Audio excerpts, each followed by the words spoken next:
जमाना के फौजी के सुना।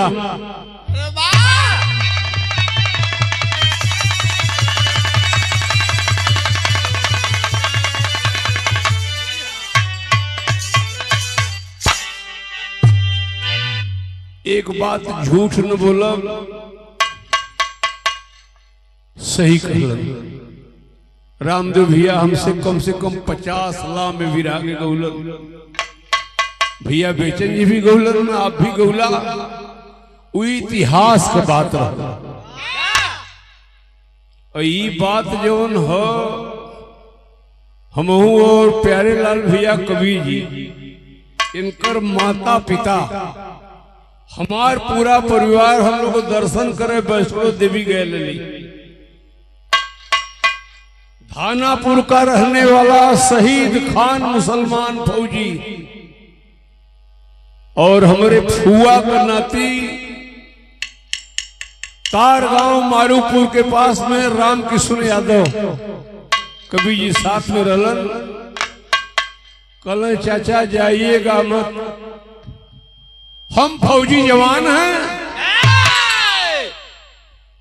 अपने विभाग की एक कहानी बताऊंगा, आप लोग बहुत रोएंगे।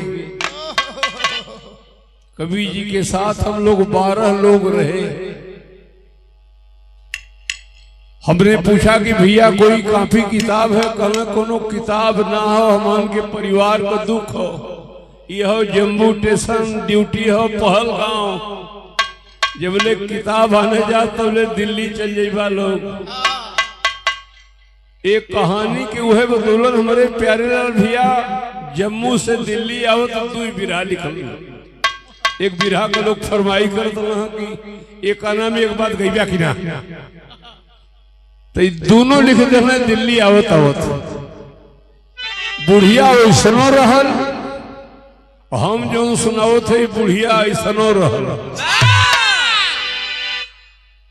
जवान वैसनो रहल और हम जो सुनाओ थे जवान ऐसनो रहल। बहुत ज्यादा लल करने से विधा न हो। आजकल तो लड़का को युवा सरस्वती माई के भजनिए पे इतना बुरा चिल्लाता हूँ कि वो दहल के भाग जाते हैं। अच्छा, भजन वजन में बेमतलब को चिल्लाना यार बड़ी लाज लगे। ऊपर गेल बिरहा का पहुंच भाई।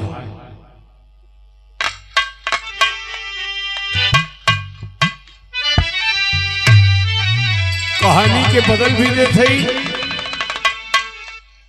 और आप लोग को मन बनत रहे वैसे तो तमाम बिरहा हम लोग भी यही भैया बन गौले या चैनल पर तमाम हमारे बा अपने सजना की सिनेमा में मरलस गोलिया तमाम ऐसी गाता है।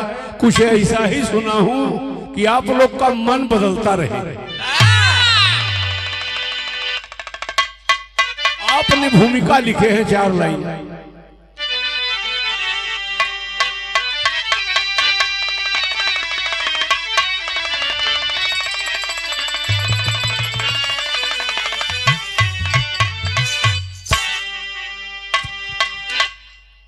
दौलत के जग में कदरवान होकर अजब जाल अपना बिछाया है पैसा। मोहब्बत के छाती में छुरी चुभाकर हंसते हुए को रुलाया है पैसा। मंदिर और मस्जिद के हर देवता का दर्शन भी दुर्लभ कराया है पैसा। नजर खोल कर तू जरा देख दुर्जन, जमाने को पीछे घुमाया है पैसा।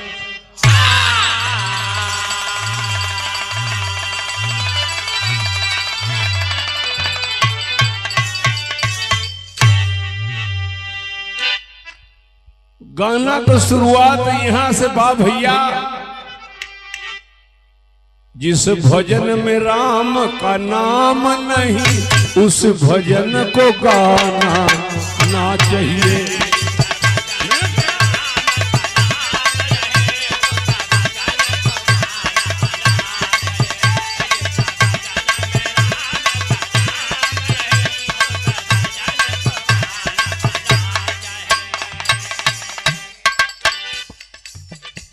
चाहे आपका चाहे हमार, ये कवि जी पाथर का लकीर लिखले हुआ घरे बता दिया कि दुर्जन कहत रहलन। हमार बिरहा सुन लेबा, कहानी समझाई जाई, लाख ना जानब की 1 करोड़ रुपया हम पाई गिरी। सन 70 से 56 साल तो लोग बहुत रुपया हमें दिले हुआ भाई। तो लोग के रुपया से हम 14 आदमी स्कॉर्पियो से चलीला।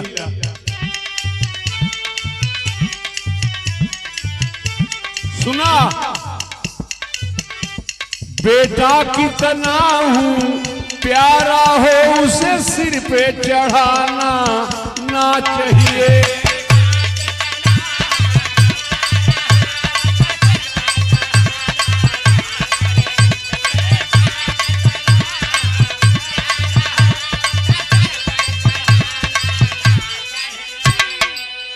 और सुना, चाहे आपको चाहे हमार, बेटी कितना हूँ सुंदर हो घर घर में घुमाना।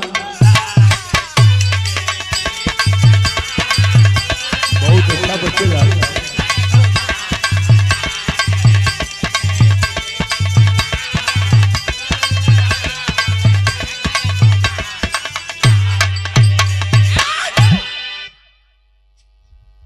4 लाइन देश के जवानों के बारे में सुना। जिन्होंने वतन को समझकर बगीचा, यह भारत देश फौजी जवानों का बगीचा है। जिन्होंने वतन को समझकर बगीचा, निडर हो लहू से चमन को है सींचा।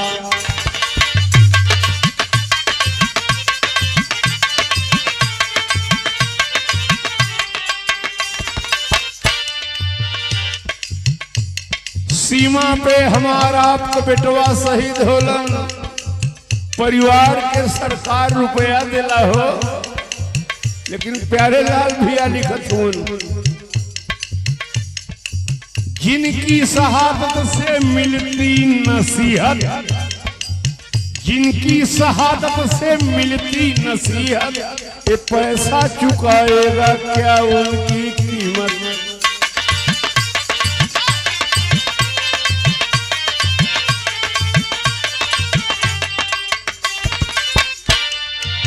छोड़े बहादुर ये दुनिया गुलाबी, लड़े मौत से वे बने इनकलाबी।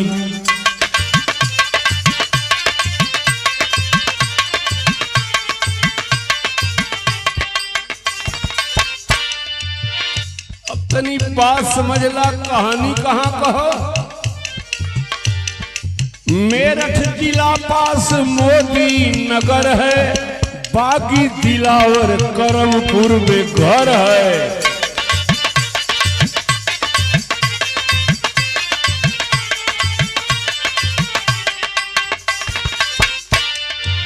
बॉर्डर पे ड्यूटी लगी तार आया, पिता हरिकरण मां सुमन को बताया।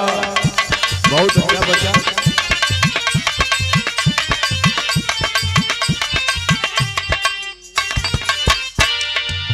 माँ एक बैठी हो तुम क्यों उदासी, मगर एक माँ मेरी खूनों की प्यासी।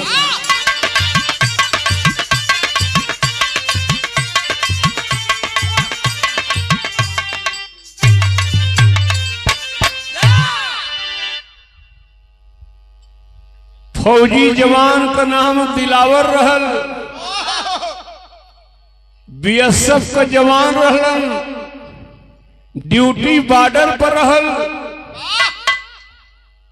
1 महीना का छुट्टी पाके घरे आ गईलन हो, मन बनौलन घरवा चल बहनी का बियाह करब। 4 दिन का छुट्टी खाली बीतल है,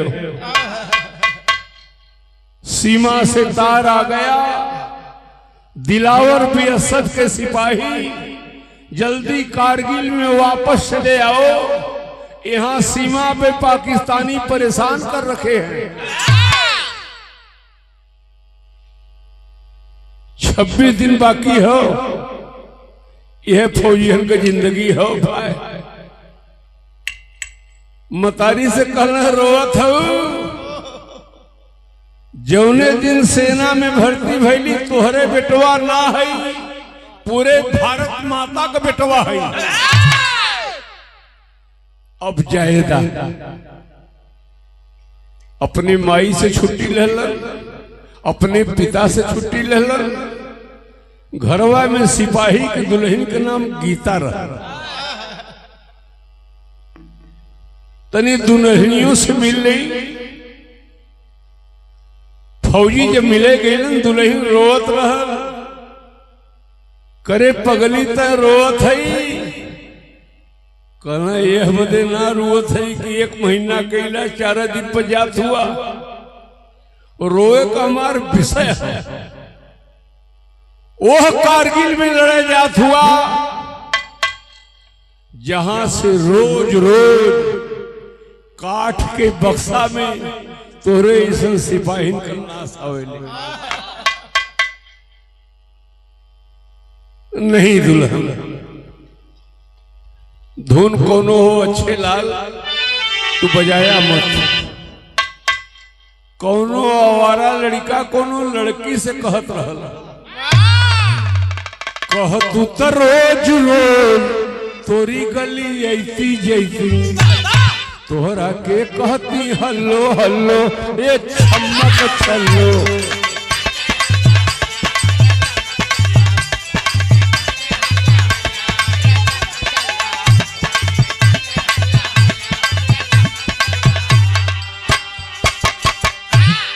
ए भैया अपने दुल्हनिया से कहना रोवत हो, हम तो सिपाही गोरी अपने वतन वहां के, हम तो सिपाही गोरी अपने वतन वहां के, हमके बोलावे धरती माई न जाई कैसे।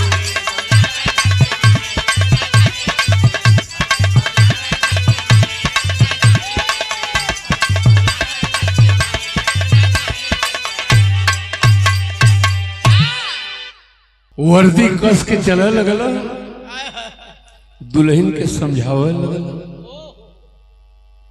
कभो न होगा तोहरे अखिया से दूर गोरी, लिखल जो होई भेंट होई है जरूर।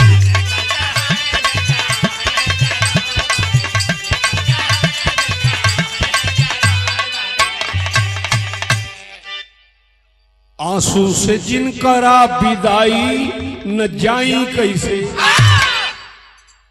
रोए के विदा मत करा, हंस के विदा करा। वचन दे थे बहुत जल्दी आई, अर्थात जैसन विषय है वैसने कभी धूल निकले हुए।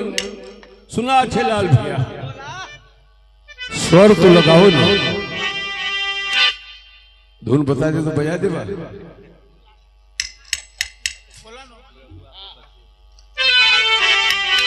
प्रभु आप बसे वृंदावन में, मेरी उम्र गुजर गई गोकुल में।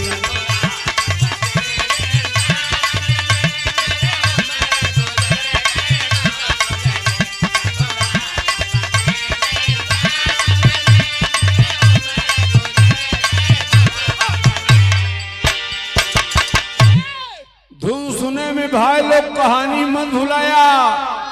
तज मात पिता निज दुल्हन को, अब बाध कफन सर से।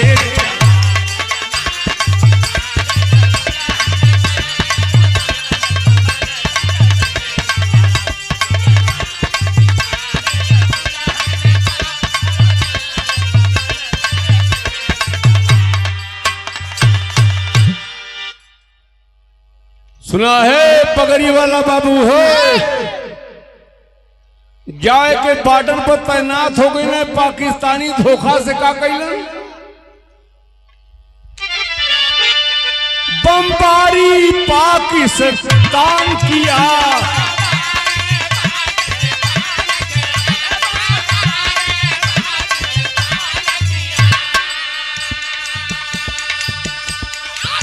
बॉर्डर पे दिलावर तैनात है, धोखा से पाकिस्तान वाले बमबारी कर दिए। लेकिन भारत के फौजी का कैलन हाजिर जवाब न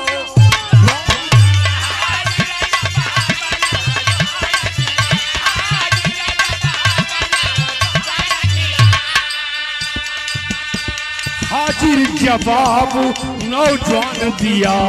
अब मरना है या मिटना है बाकी सरहद को।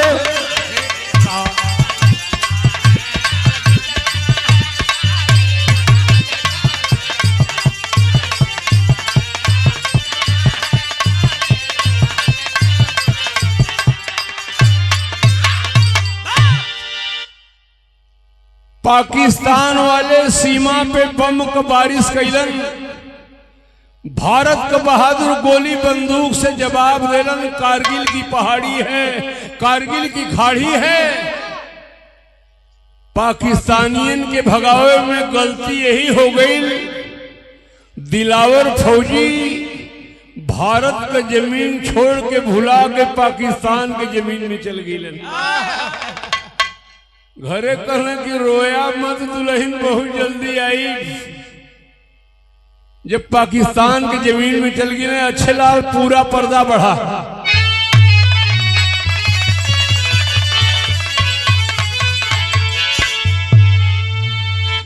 हमरे आपके घरे कबो कबो मेहरारू गावेली और झझरा माड़ू आज निछावई हाय बाबा हो। झझरा माड़ू आज निछावई हाय बाबा हो। लगी है शुरू जावे के धाम।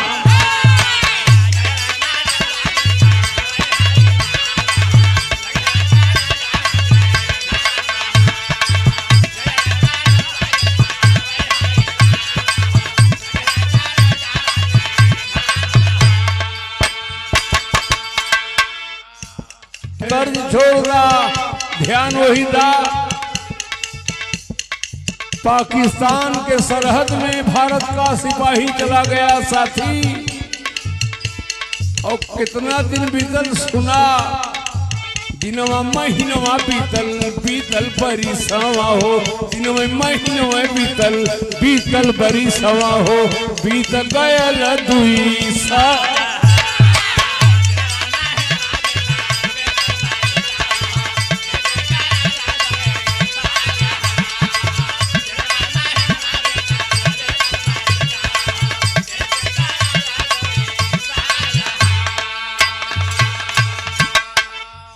कुछ भी पता नहीं लगा।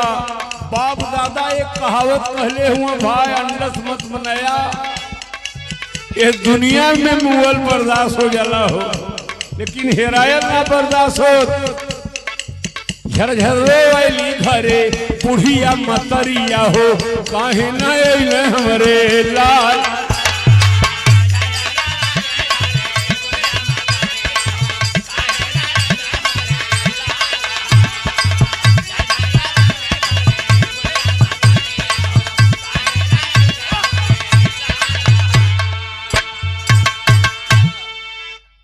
नहीं रेजिमेंट से भी कवनो खबरिया मिलल।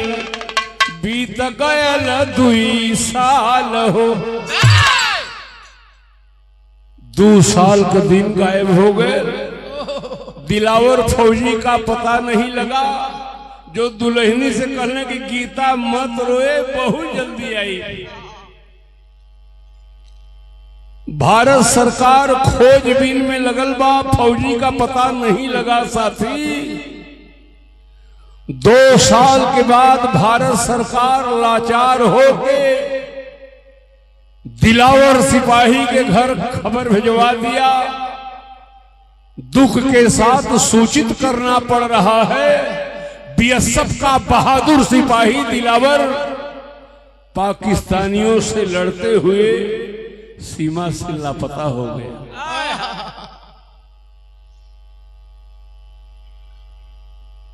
बतौली की बुढ़िया वैसनो रहल, यहू में बुढ़िया ऐसनो हो। और सिपाही वैसनो रहलन, सिपाही ऐसनो हुआ। जो लड़त पाकिस्तान के जेल में चल गई, भारत वालों को पता नहीं है।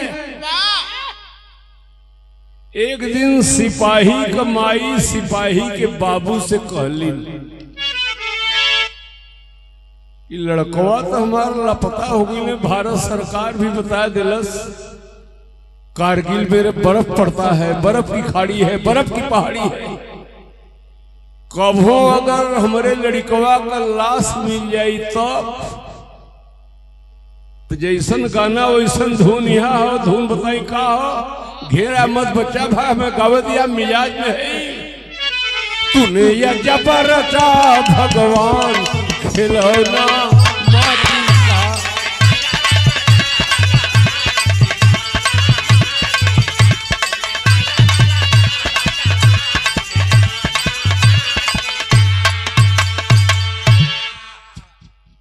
दिखाई बुढ़िया माई कहली कैसे।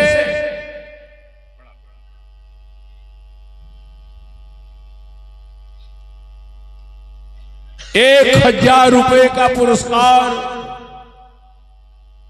आप पहले भी हमारे प्यारे लाल कवि जी का सम्मान कैलन। उमा शंकर सिंह मास्टर साहब, जूनियर हाई स्कूल कोचस बिहार। आपके गांव का नाम है करम छाता, बगल में परसथुआ बाजार है। हम बहुत बहुत आपको प्रणाम करते हैं। अब फौजी का माई उनके बाबू से कहने की कहो, मौन हो के बैठल हुआ। 2 साल का दिन बीत गए, लड़का का पता नहीं लगल। कभो अगर बेटुआ का लाश मिली कल तब दे रुपया जब सरकार पतो ही है ले ले।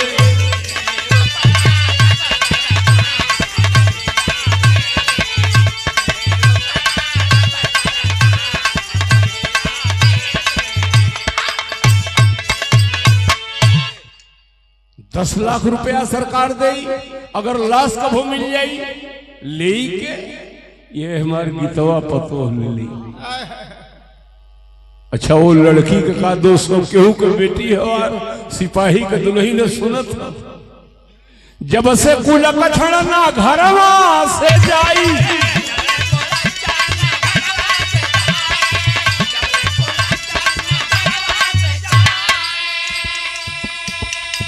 बेटवा के खैला से हम के खाई।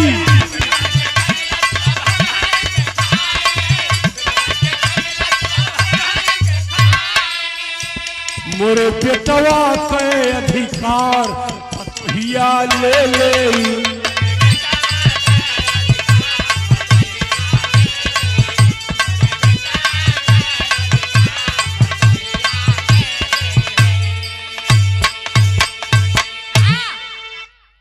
पागल तो न हो गई ना। बेटवा का लाश आई, भारत सरकार 10 लाख रुपया दे। वो रुपया ये हमारे पतोहिया ले ली।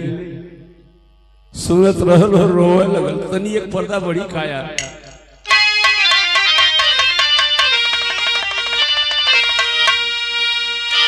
का धुन बताई भाई, गाना गमगीन हो गए। बड़ी शर्मनाक बात है। शास्त्री जी का नारा रहा जय जवान जय किसान। देश के 2 ही कर्णधार हैं। गीता नाम का सिपाही का दुल्हन अपने ससुर से रोवत। अरे जरले के अब जिन जरावा हो बाबा, फजरपति आज जिन सुनावा है बाबा।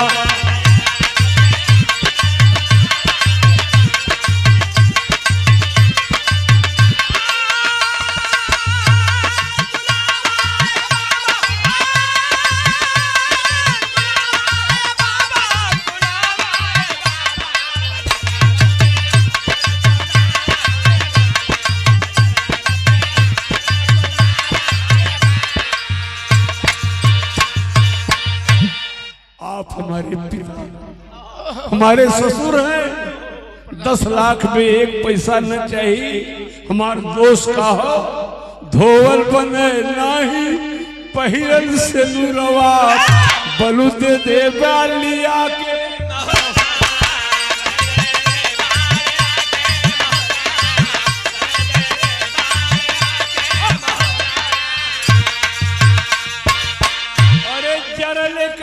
दिन जरावा है बाबा, बजरपति आज ने सुनावा है।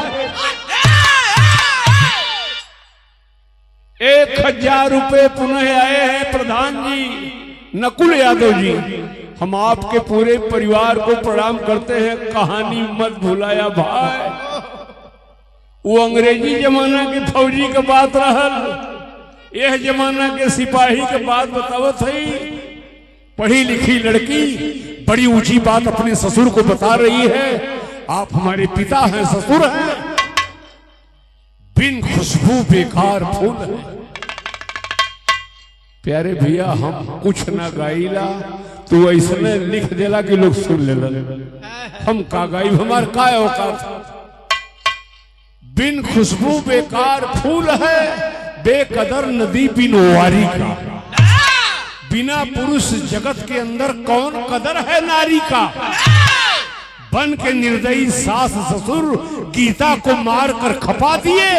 सिंदूर में आग लगी थी यारो, जीवन में आग लगा दी। 10 लाख रुपया बदे अपने पतों के मार के भिनसहरा के गांव से दूर फेंक देला। ये धरती पर पाप बहुत होत हो, उससे ज्यादा पुण्य होत हो, तब ये धरती टिकल हो। बिरहा में तर्ज रखवा देली, मनिहारिन का भेष बनाया। बहुत अच्छा बच्चेलाल। मनिहारिन का भेष बनाया, श्याम चूड़ी बेचने।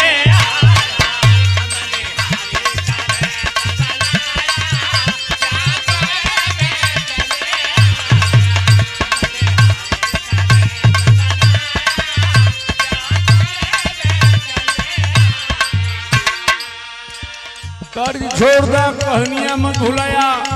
भिनसहरा हो, सिपाही के दुल्हन का लाश फेंकल हो, मरल जान के सास ससुर फेंक देलन। कहियो लसिया लड़कवा के मिली रुपयवा हमान ले। भिनसार के बेला में एक नौजवान आदमी जिनकर नाम राजू रहल, आज के युग में देवता कहा जाए कम है।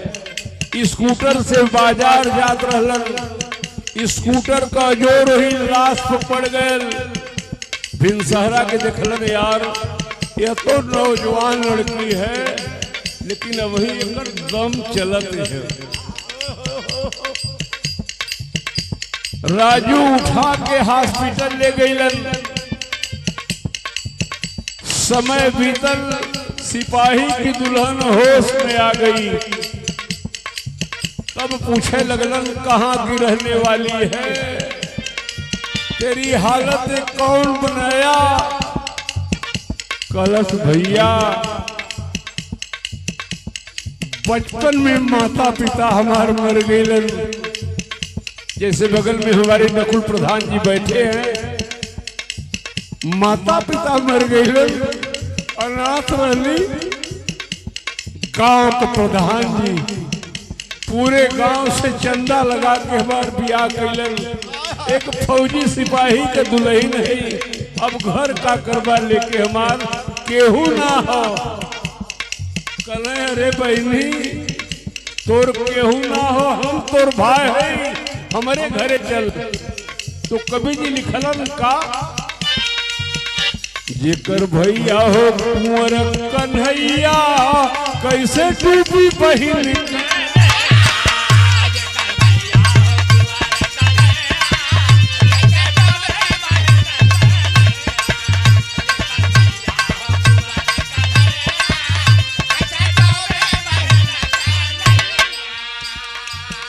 गीता राजू के घर दिन बिताने,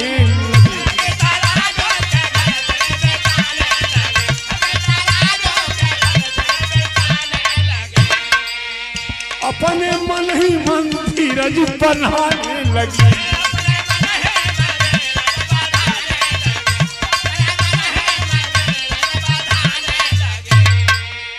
फिर भी पीछा न छोड़ समैया, कैसे डूबी पहिल के नैया।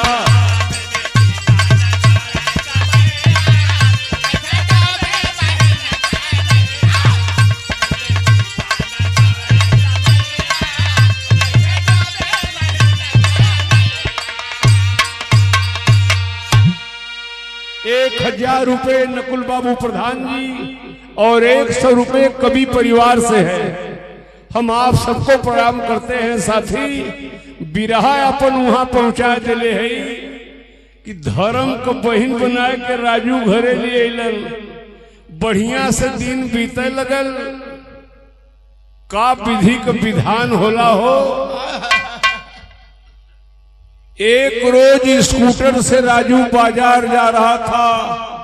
अकस्मात ट्रक से एक्सीडेंट हो गया। एक्सीडेंट में राजू की मौत घटना स्थल पे हो गई।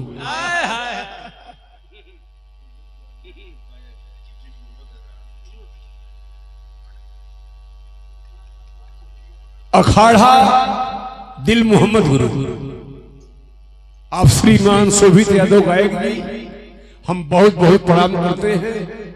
ये 200 रुपए से हमारा सम्मान किए हैं। तनी एक पर्दा वही अच्छे और बढ़िया।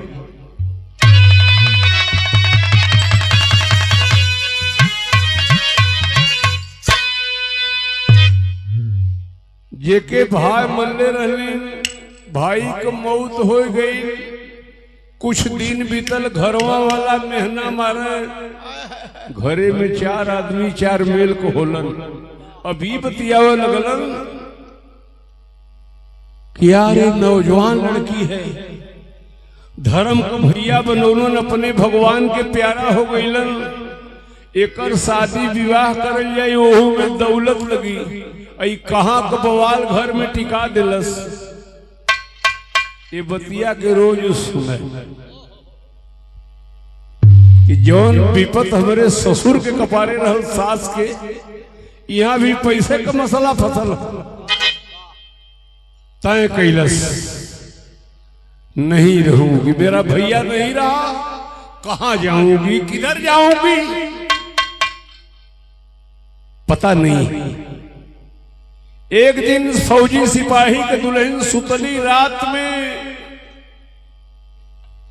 राजू का घर छोड़ दी। कवि जी बड़ी ऊंची बात लिखलन। ताड़ पर से गिरा लिन खाजूरा पर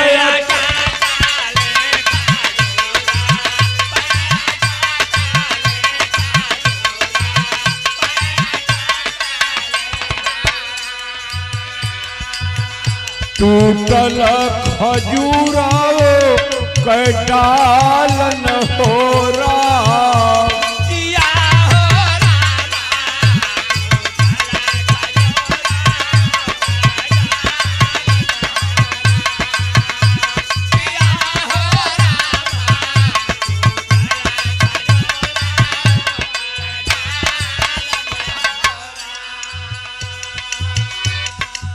यो लाइन सबके ऊपर छोड़त है, चाहे गरीब हुआ चाहे अमीर।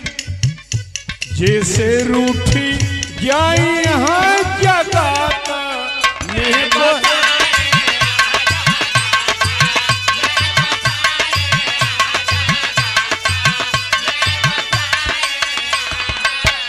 ओकर केहू करी का खियाल न हो रहा। चला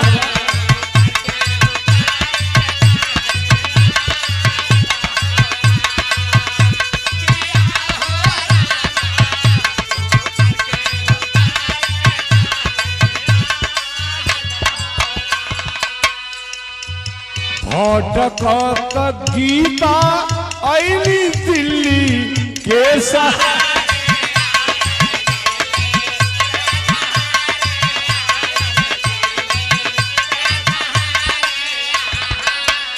मिलन सोनारा राम लाल न हो रहा।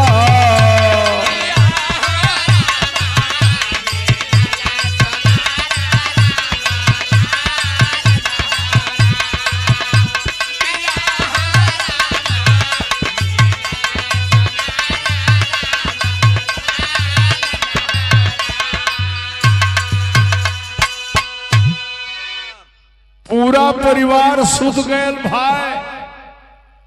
फौजी सिपाही के दुल्हन गीता निकल गई।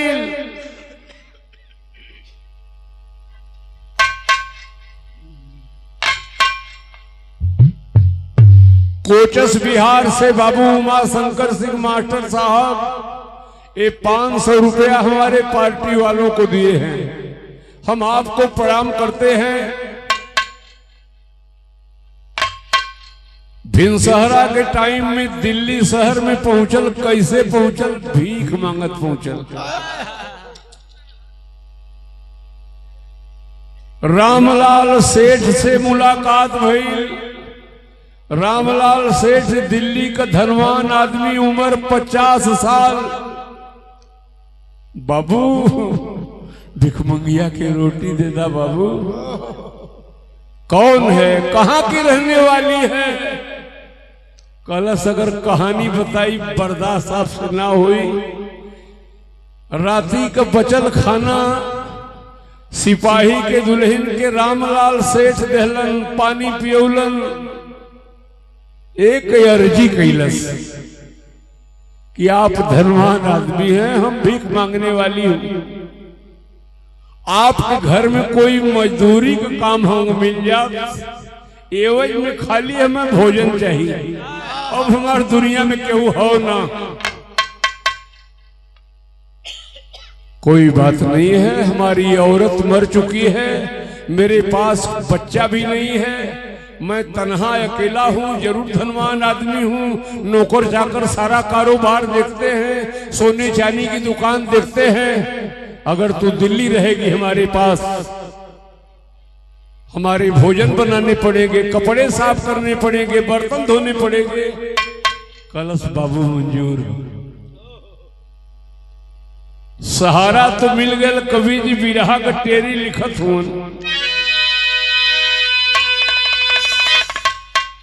समैया केहू के छोड़े ना कभी, अरे नाता तोड़ केहू से नाता जोड़। समैया केहू के छोड़े ना कभी।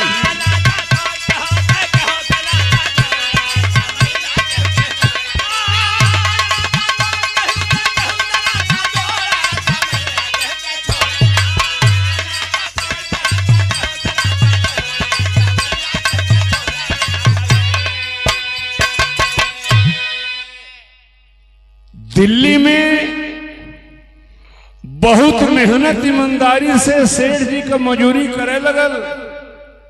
2-4 महीना के बाद वो लड़की का मेहनत ईमानदारी देख के कहने के रे गीता सुन, जिंदगी में कितने नौकर नौकरानी आते हैं जाते हैं, तेरे मेहनत और ईमानदारी पे खुश हूं। हमारे पास बीवी नहीं है, बीवी मर चुकी है, बच्चे भी नहीं हैं। ये दिल्ली की सोने चांदी की दुकान, कोठी हवेली, कचहरी में जाके तेरे नाम से रजिस्ट्री लिखता हूं, लेकिन शर्त एक ही है, तू हमसे शादी कर ले। हमारी औरत बन के हमारे घर में गुजर कर डर गई कि धनवान आदमी हूं और रुपया का लालच दिखा के हमके बेधर्म कर दिए, अब बेइज्जत करके भगा दी हैं। ये तो बहुत अनहोनी बात है। एक भिखमंगिया से सेठ ब्याह करेंगे, पढ़ी लिखी लड़की सिपाही की दुल्हन रही। कलश बाबू अगर आपके शादी करना हो, जगह जमीन प्रॉपर्टी हमारे नाव से लिखे जात हुआ तो 2001 हो, 2001 हो। जुलाई में 25 जुलाई के नाग पंचमी हो, वही दिन फूलन देवी के गोली मारल। 2001 जुलाई में 25 जुलाई नाग पंचमी का दिन आई। आप जोन बा समाज हित मीत सबके जुटा के एक आदर्श कायम करिया कि एक धनवान आदमी एक नौकरानी से शादी करत थी। रामलाल सेठ कोठी हवेली, सोने चांदी की दुकान सिपाही के दुल्हन के नाम से कर दिए। अब इंतजार करे लगल 25 जुलाई के। ये बिरहवा में पढ़लो लिखल ढेर लोग बा, समय तो काफी बीत गई, 2026 हो, ये 2001 का बात हो। 15 जुलाई की पाकिस्तान का राष्ट्रपति मुशर्रफ, भारत के प्रधानमंत्री अटल बिहारी वाजपेयी, दोनों जने के आगरा में वार्ता होए करे। पाकिस्तान से मुशर्रफ अइलन, दिल्ली से अटल जी, मुलाकात तो भइल लेकिन देश के बारे में वार्ता ना भइल। शेष के बियाह 25 के हुई, ये 15 जुलाई का बयान हो। पर्दा दिखावा भैया। तोह के चढ़ाई मैया नारियर चुना, अरे बोझल नैया पारा लगाई हा हो कि गंगा जी।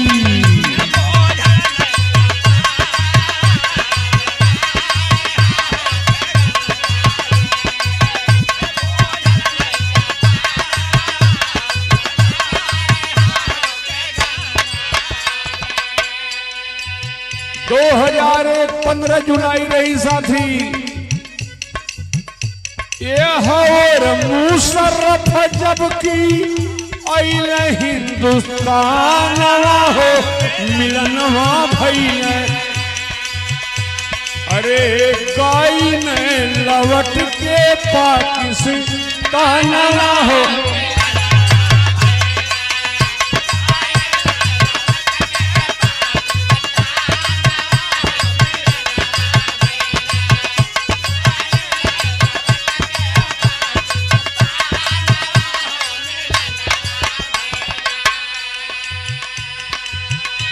ये बिरहा में बुझ लिया कि आप लोग सिनेमा हॉल में बैठल हुआ। अब का हुई तब का हुई। रामलाल सोनार सारी प्रॉपर्टी फौजी के दुल्हन के नाम से लिख चुकल हो। 15 जुलाई रहल, ए भाई बाप दादा यो कहले हुआ, पुत्र शोक सह जला धन का शोक बर्दाश्त ना हो। सोना चांदी के धंधा में जबरदस्त घाटा लगल। वही 15 जुलाई के रामलाल सेठ दुनिया में नहीं रहे। और सेठ कइलन स्वर्ग के पर भैया रामल जी के तब मराना हो मिलनवा भैया भैया राम।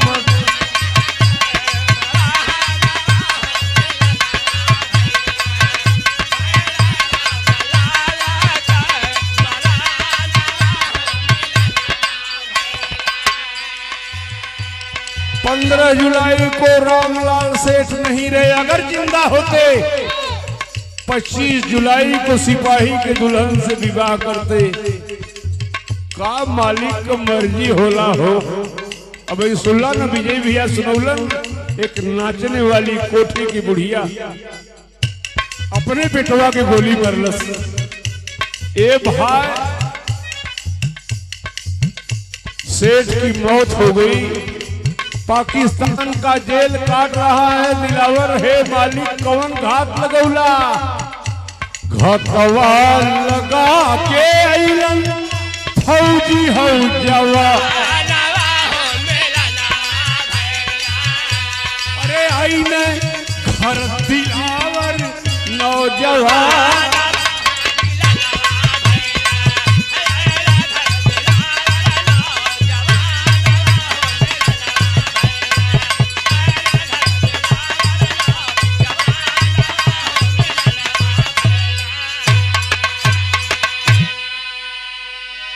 वही 15 जुलाई के जौन पाकिस्तान वाले जेलवा में डले हुए दिलावर के कैसे अपने घरे आ गई।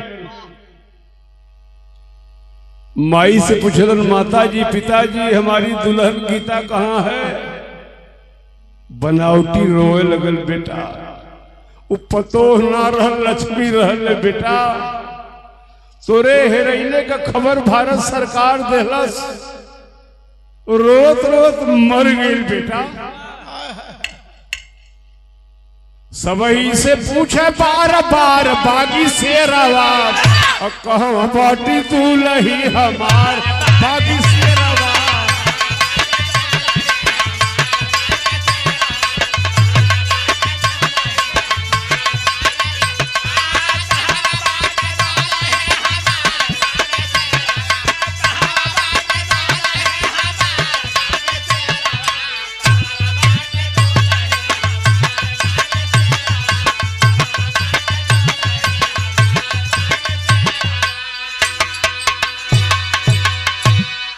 आप हैं, माता पिता है, हमारी बहन है, बहन की शादी करना है। गीता कहा गई, मर गई बेटा।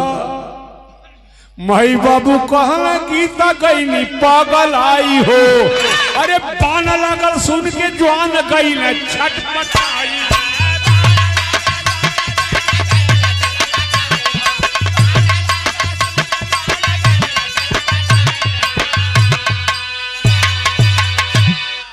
हमरे भाग में ना रहलू। खैर भाई का धर्म होला, बहिनी का बियाह कर। घरवा देखे बहिनी बाप कुंवार बागी शेरवा। शादी बदे हो गई तैयार बागी शेरवा। 200 रुपये आया है स्वर्गीय कवि जी के परिवार से। बिरहा बिल्कुल करीब है। बहिनी के बदे बियाह खोजलन, बियाहे का दिन दे दिलन। यार माई बाबू ये पर खुश हुए कि लड़का मर गए हो तो 10 लाख रुपया मिलत, पतोह के मार के फेंक दे। अगर जिंदा आ गए तब वो फायदा हो। लड़कवा को बियाह कर जाई, 1 लाख नगद एक ठे हीरो होंडा ले। उघरी रेट तनी कम रहा। 26 साल न हो गए, उगरी इतना ढेर रहा।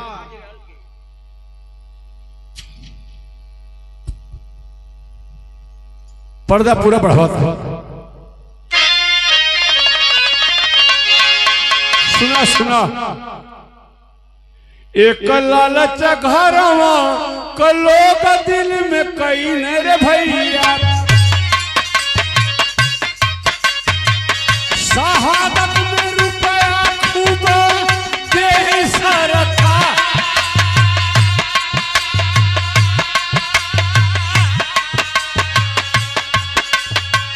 दूसर लालच भैली उनके, दूसरे शादी करे भैया। मिली है दहेज में का जाना बारिया। बहुत अच्छा बच्चा थे। यार सिपाही का कैलन बहिनी के शादिया के दहला तैयारी है रे भैया। गहना खरीदन चला दिल्ली के मजा।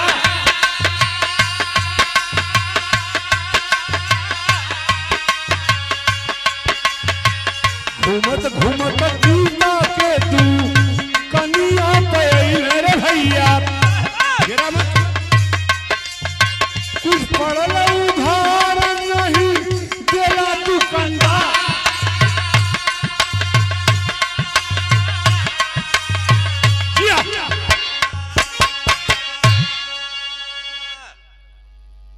श्रीमान बाबूजी रामूर्त यादव बड़खड़ा हम प्रणाम करते हैं।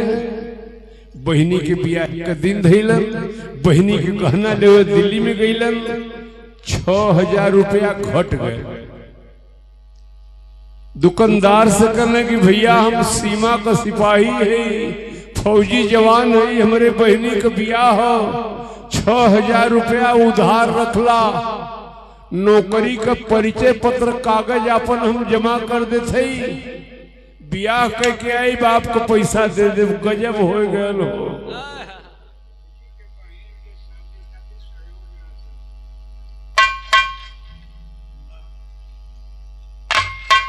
1000 रुपये पुनः आया है बाबू उमा शंकर सिंह कोचस बिहार। आपका कहनाम है कि इधर तो प्रधान जी चंदा लगा के शादी किए थे, इधर फौजी के बहन के लिए सहयोग राशि है। हम प्रणाम करते हैं। गहना लेवे दिल्ली में गईलन, 6000 रुपया घटल। नौकरी वाला परिचय पत्र कागज देवे लगल। दुकानदारवा कहना, ए बाबू तू फौजी जवान हुआ, हम दुकाने के नौकर है। कहले एकर मालिक के है? कहले मालिक ना मालकिन, ऊपर वाले तल्ले पर है। आज साक्षात उन्हें देवी कहा जाए कम नहीं है। 6000 रुपए की बात आप करते हैं। हमारे मालकिन को पता लग जाए कि हमारे दुकान में फौजी सिपाही आया है। फौजी सिपाही बगैर पैसे गहना आपको दे देंगी। कल को बाबू उनसे भेंट हुई, कोई नौकर जाके बताया कि गीता मालकिन एक फौजी सिपाही आया है। सीढ़ी से उतर के दुकाने पहली वो समय का सीनी है रहल और दुनहुन पर पड़ल, जबकि दोनों करना जारी है। भैया दुनहुन पर पड़ल, जबकि दोनों गईले पहचान दोनों रुआ सुधा। कहला दुखवा में हमके भुलाए गईलू दुलही, तोड़ देलू हमसे सनेहिया कत्ता।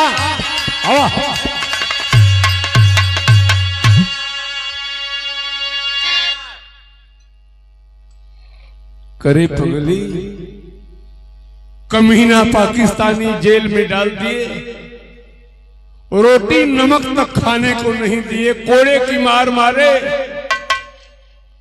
आज दिल्ली में तू सोने चांदी की दुकानदार बनी है। कलशपति देव इनमें आपन दोष दें कि आपके माता पिता का दोष दें कि भगवान का दोष दें कि अपने किस्मत का दोष दें। बहुत ऊंची बात अपने पति से बता रही है। अरे बोला के दोषी दुनिया में बताई सजना, और कैसे जीवन का कहानियां सुनाई।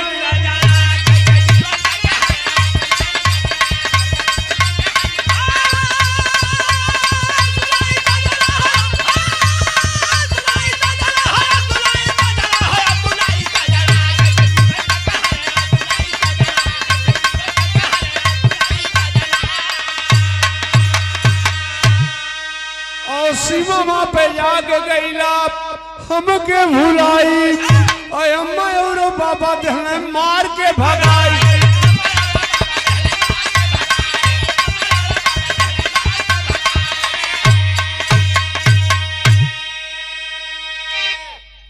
$10 लाख आपका माता पिता उतने ना मर जाने भर में देहना। अरे मुआई सजना, और कैसे जीवन का कहानियां सुनाई।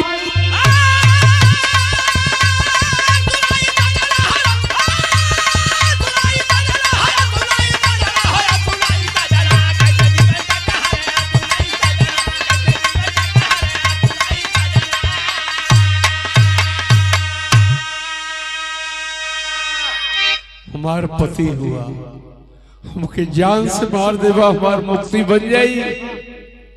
आज हो 24 जुलाई, बिहाने हो नाग पंचमी 25 जुलाई। ये दुकानदार, ये दुकान का मालिक अगर सेठ जिंदा रहतन, काल बिहाने उन्हीं से हमार शादी हो। स्वामी जूठ खाना खैली, मार के फेंकल गेली, दर दर का ठोकर खैली। तोरे इज्जत का गठरी आज हम पवित्र बचा के रखे।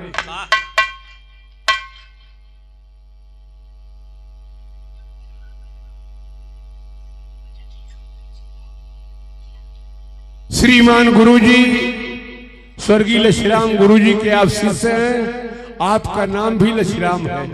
हम प्रणाम करते हैं। एक लाइन बिरहा बचल है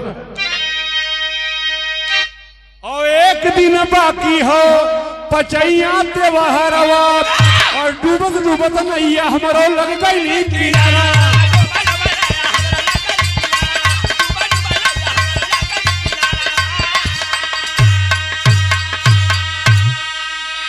अरे ना हो विश्वास दामुआई सजना और कैसे जीवन का कहानियां सुनाई।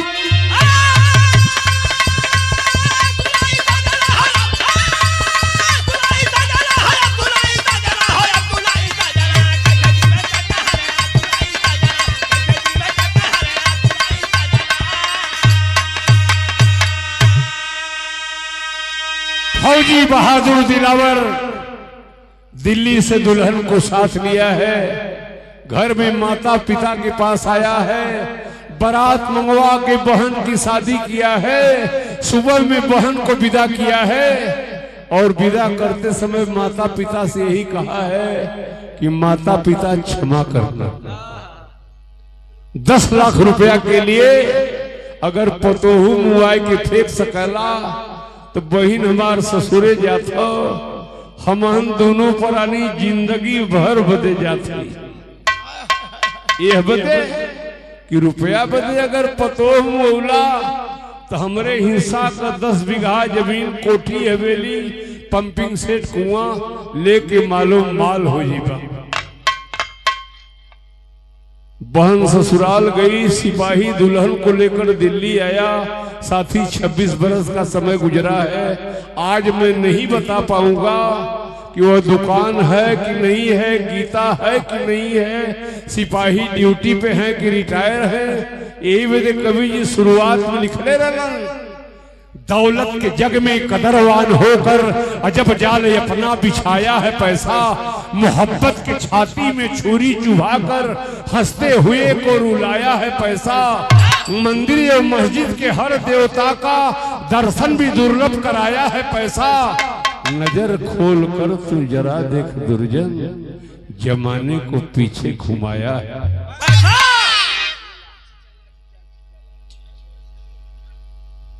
बहुत सारा आशीर्वाद दिए हैं लहरी बाबा, हम प्रणाम करते हैं। गाना हमारा खत्म। गुरु बिहारी गुरुपतु कह गए अक्षय वर ज्ञानी, आपने और पराया पैसा जग में ना पहचानी। समैया कोई दुर्जन प्यारे लाल जी के उस नाता